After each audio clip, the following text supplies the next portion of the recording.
पश्चिम बंगाल के हुगली में बैंडल में 72वीं गणतंत्र दिवस पर बैंडल आरपीएफ कमांडो गुरु प्रसाद की प्रावधान से आर.के. मीना, एसआई सनी राजपूत, गुंजा सिन्हा, ए.के. झा, एस. चक्रवर्ती, आर.वी. सिन्हा के उपस्थिति में गणतंत्र दिवस की परेड मनाई गई।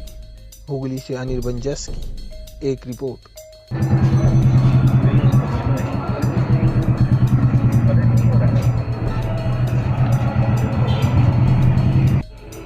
गणतंत्र दिवस के 72वीं वर्षगांठ के अवसर पर आप सभी को बहुत बहुत बधाई।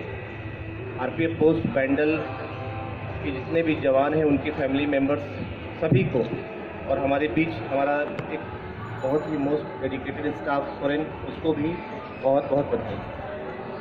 आज गणतंत्र दिवस हम लोग मना रहे हैं। इसका मुख्य वजह है कि संविधान सभा द्वारा 26 नवंबर 1949 को भारत के संविधान को स्वीकार किया गया था और इसे लागू 26 जनवरी 1950 को किया गया था।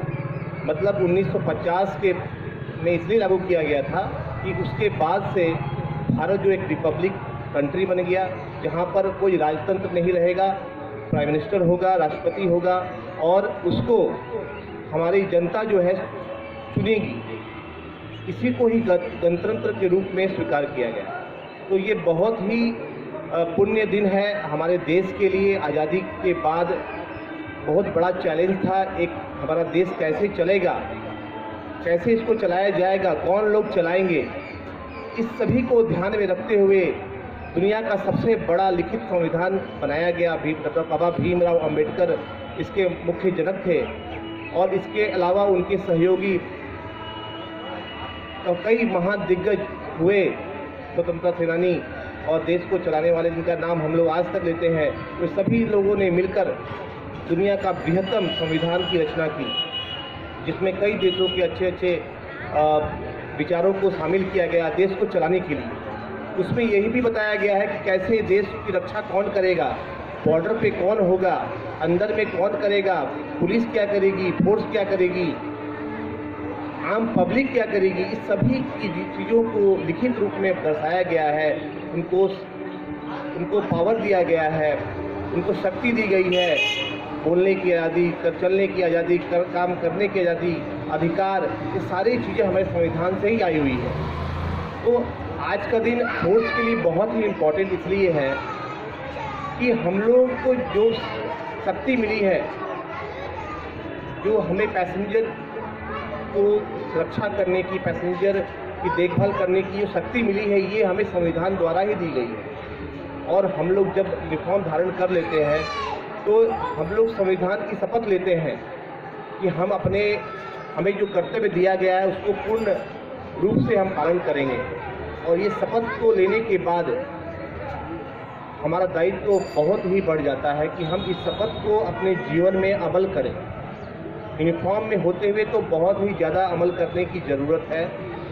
हर पल हर समय हमें संविधान द्वारा दी गई ताकत और शक्ति और सेवा हम पब्लिक के लिए है। पब्लिक की सेवा करना हमारा काम है और पब्लिक के रूप में हमारा जिम्मेदारी रेलवे तक सीमित रखी गई है। तो रेलवे में पब्लिक जो है पैसेंजर के रूप में आते हैं और पैसेंजर के हर सुख और दुख को ध्यान में रखना है।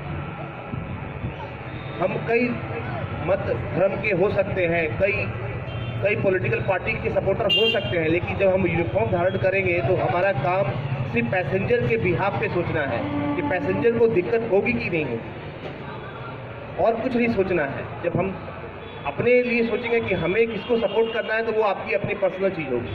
लेकिन जब हम यूनिफॉर्म धारण करके ड्यूटी करते हैं तो हमें ये सोचना है कि पैसेंजर को कैसे हम सुविधा दे सकते हैं, पैसेंजर को कैसे हम हेल्प कर सकते हैं। इसका मतलब ये है कि हम अपने कर्तव्यों का निर्वहन गणतंत्र के रूप में हम तभी बना सकते हैं जब हम अपने कर्तव्यों को पूरी तरीके से पालन करते हैं। चाहे वो कहीं भी ड्यूटी हो, रेल परिसर को सुरक्षित रखना, पैसेंजर को होने वाले अपराधों को कम करने में सहायता करना, रेलवे की चोरियों को रोकना, और गलतियों को अगर हम नहीं रोकेंगे, नहीं टोकेंगे तो वो गलतियां बढ़ती जाएंगी। और जब आदमी को गलतियों को रोकने और टोकने का काम खत्म हो जाता है, आदमियों की गलती को अगर हम नहीं रोकते हैं तो वो अपराध के रूप में सामने आता है। पहले छोटी मोटी गलतियां होती हैं और गलतियां बन जाती हैं अपराध में। तो हम लोगों को जो है बहुत ही ज़्यादा ध्यान रखने की ज़रूरत है और आज के दिन हमें फिर से शपथ को याद करने की ज़रूरत है कि हमने जो शपथ लिया था अपने ड्यूटी के निर्वहन के लिए, वो हम कितनी अच्छी तरीके से निर्वहन कर सके, अपने कर्तव्य को पालन कर सके, जहाँ भी रहें वहाँ पर इसको पूर्ण रूप से पालन करें।